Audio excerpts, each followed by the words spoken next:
Hey guys, so welcome back to Lex Reads. So in today's video, I actually wanted to highlight and recap a series that I have on my channel called Becoming a Black Book Collector. Last year, I decided I wanted to turn this hobby into a collection, and I changed this room into like half of a library. You guys know this used to be like it was like a dressing room, and I turned, like I said, half of it into the library. So this part is the library, this part is the closet. I also made a little makeshift desk area where I can do all my research and look things up. I tell you, I have so much fun. I like to research and look up things, and especially when it comes to Black events, Black people, just Black everything, because we have contributed so much to society, yet we don't get the praise and recognition. And every single day, or almost every single day, I'm learning something that we as Black people have done, and it just fascinates me. The one recent thing I learned about was, you know, that we invented like cookie cutters? Alexander Ashburn, I believe that's his name. I'll put a picture up if I can find it. He patented that. That just blew my mind. I'm like, girl, we make cookie cutters? I wanted to recap some of the research that I did this year and also share my favorite. First episode, I was telling you guys how I was going to document everything, where I have, a binder with all of the tabs and, everything I print out, I put in a folder, and I have a binder and everything. I'm old school where I like to write things down, also do print document. Then you guys know I wanted to turn this room into a library and have a desk where I can do all my research and all that. So you guys saw that. I'll put those videos down. I did like a transformation of this room. So that was the first episode. The second episode was children and middle grade books. I have been collecting children's books for the past, now it's going on 2 years now, and I like to collect children's books that are like old school, like this. This book was printed in the 1960s, 66. And I always get a lot of these like children's books and middle grade books, especially children's books from library sales, because they tend to have, for some reason, I don't know why, but they always tend to have old school children's books that, they want to get rid of. So I've gotten a lot, okay, including this one, from local library sales. Also, you don't pay nothing for it. Next was classic literature. Also, I highlighted literature that wasn't well known. You guys know I like to classify them as unsung, because with the classic Black literature, it was like some slave narrative. And the two books that I mainly focused on while doing that research were these two books. You guys know I love Penguin Classic Editions, and the first is A Portable 19th Century African American Women Writers by Henry Louis Gates. I have this on my storefront if you guys want to purchase it. My storefront's always down in the description box. And this amazing, because not only does it have women authors that are kind of well known, but they have women authors that are not well known. All were from Black women, either during slavery or after slavery, or during the Reconstruction era, all of that. So this, you really want to learn about Black women literature doing like slavery time, also like I said, during Reconstruction, this would be the perfect book to get. And then if you want to learn more about literature, whether it's, women or men, it's unknown, unsung, this is the book. It's Unsung Narratives of African Slavery and Abolitionists. And I love this because you got a peek of literature that was specifically for children.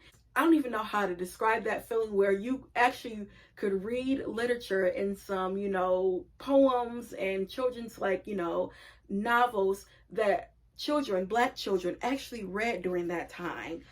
Oh my goodness. I think that was the one thing that I just was so fascinated about. And then also, I like the fact that they highlighted slave narratives that were not really well known. Because we always talk about like Sojourner Truth. What's another one? Frederick Douglass, Harriet Jacobs, Our Nig by Harriet Wilson. But they had so many in here that I did not know about. I would say the one that amazed me was William Craft. It's called William Craft, From Running 1,000 Miles from Freedom, or The Escape of William and Ellen Craft from Slavery. And that was published in 1860. You had a couple, married couple. Ellen, she looked white. She could pass for white, but she was black. And her husband obviously was a black slave. And he would sometimes, sell himself out, meaning where you had some owners, they would let their slaves go to town and work, but they would have to come back and bring their wages to them, and they would keep half of it, a little portion of it, but majority you give it to your owner. So he did that and actually saved his portion of the money. And his wife said, what we're going to do, we're going to escape before Christmas. But how we're going to do this, since I can pass for white, I'm going to pass as a white man, and you're going to be my slave, because it wasn't proper for a woman to, go out with just go out with her male slave. So he bought the clothing for his wife. They said that she practiced, mannerisms of, man and everything like that. And they were able to escape. First of all, just beyond clever. We know we be thinking. Second of all, did you guys even know anything about that story? I had never learned about that before, and I just was, my mouth dropped, okay? Because it's like, are you serious? Just the way that they came up with that concept. And they had some bumpy roads. They almost got caught, but they were able to go on, live their lives. And I think they started a school for enslaved people to read and write. But that just fascinated me. Had no idea about that story. I would say from the classic literature, that was a takeaway from what I learned. Then the fourth episode, which is probably my favorite, was the Black Elite / the Gilded Age. I really wanted to learn about the Black Elite when I read, of course, The House of Eve by Sadiqa Johnson. And one of her characters, Eleanor, she marries into the Black Elite family. And it fascinated me because you actually have Black people that would discriminate towards their own race. If you weren't the right color, if you didn't have the right, social status, you weren't getting in at all. And in that story, she highlights that. And by reading that story, just doing research, I wanted to learn, like I said, more about that. Also, too, by discovering that, I learned during the Reconstruction age, we had a lot going on, okay? We had so much money to make no sense because we had businesses. We were entrepreneurs. In the Reconstruction age, dentistry was a big deal. Pharmacy was a big deal. What else? Entrepreneurship, owning your own, hair products or railroads, carriages. One book that I did a lot of my research was Black Fortunes. This is the story of the first 6 African Americans who survived slavery and became millionaires. And a lot of times we always just think of Madam C.J. Walker, but in this book he said, Madam C.J. Walker wasn't the first Black, person to become a millionaire. She just was the first person to be documented and really showcase her wealth. And then episode 5, I talked about actually doing the research, meaning how I go about it. And I also talked about some of the sources that I use,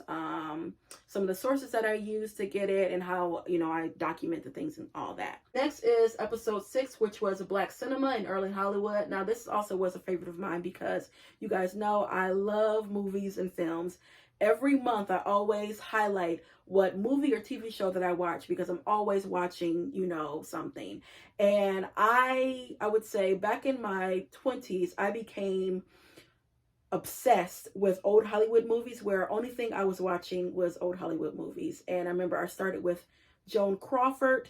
Then I went to Sophia Loren, who's my favorite actress of all times, one of my favorite. Then after that, I wanted to start watching Black, Hollywood, old Black Hollywood, or Dorothy Dandridge, Nina McKinney. And that just prompted me into wanting to learn more about Black cinema. Also talked about, cinema in the 60s, 70s, and then present time. One of the movies that I did highlight that I love is Claudine with James Earl Jones and Diahann Carroll. Diahann Carroll actually was nominated for Academy Award for her portrayal of Claudine, which she should have won. Claudine is a woman that has 6 kids. It's during the 70s. She's on welfare, but she wants to work, but she can't. Technically, you're not supposed to work when you're on welfare. And she has her love interest, Rupert B. Marshall, who was played by James Earl Jones. And you just see how they navigate it. That movie is fantastic. Like I said, she should have won an Academy Award for that. And the soundtrack, unbelievable. You have Gladys Knight and the Pimps doing the whole soundtrack, and you already know Gladys can sing down. So, yeah.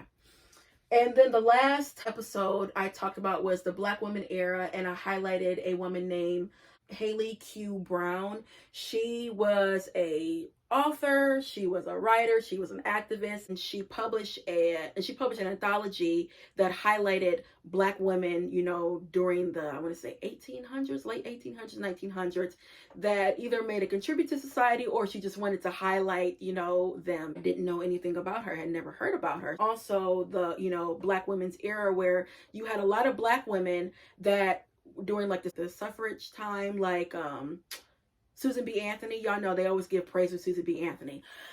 If it wasn't for a lot of the Black women, Susan B. Anthony would not be Susan B. Anthony. She recruited and had a lot of Black women that helped her. A lot of people don't know about that, like Anna Cooper. If it wasn't for her, Susan B. Anthony wouldn't be on the map. She gave Black people some opportunities, but she didn't highlight it. Of course, she was going to be at the, full front. We have to, give it up to us Black women, especially during that time. It's called Black Women Era. Watch that video. I really go into details so you guys can learn about that time in history, because they don't talk about that a lot. Also about, some of the education in the schools and things like that we had contributed to, because they had a lot of schools that were ran by Blacks but were being shut down because, of course, they didn't want us to, learn and do all of that. And that was during the Reconstruction age. If you guys watch the show The Gilded Age, I've talked about it before, they highlight that, especially in the second season. The Gilded Age comes on HBO Max or whatever, and it's the same man that created Downton Abbey. And they obviously talk about the Reconstruction age and the Gilded Age, but they talk about Black elite, and you have a family that comes from that. In a couple episodes, they highlighted the Black school system, and you just see the ins and outs of it. So yeah, guys, that is it when it comes to my recap of becoming a Black book collector. Like I said, I will continue to do this because I always this is so much fun. I wish I had fun like this when I was researching during college time, but I think the reason why I like this is it's no pressure, you know what I mean? I'm just doing this for fun. It's not like I'm doing this for a grade or to pass the class. Also, I'm just so fascinated that we have just done so much, and the fact that this is not taught in school, and there's a reason why, we know. So yeah, guys, that's all I have for you, and I'll be back with more Black books. Bye.